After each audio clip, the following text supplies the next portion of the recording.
Next day morning అన్ఫార్చునేట్గా ఆవిడ ఆ తొక్కిస్లాట్లో దెబ్బలు తగిలి ఆవిడ చనిపోయారని తెలిసింది.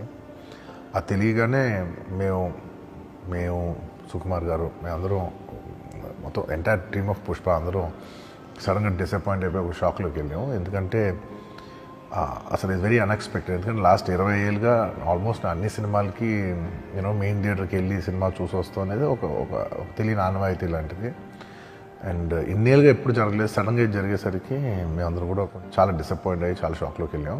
ఈ న్యూస్ తెలిసిన వెంటనే ఆన్ ద ఫస్ట్ డే మేము కానీ ఎవరం కానీ టీం కానీ ఎవరం కానీ ఈ పుష్ప సెలబ్రేషన్స్లో యాక్టివ్గా పాల్గొనలేకపోయాం. We all feel very sad. ఎందుకంటే మేము సినిమా తీసేదే జనాలు థియేటర్కి వచ్చి ఎంజాయ్ చేయాలని. అలాంటి థియేటర్లో ఇలా ఒక ఇన్సిడెంట్ అయ్యేసరికి వి ఆల్ అది మాటలో చెప్పలేకపోతున్నా. Firstly, I would like to say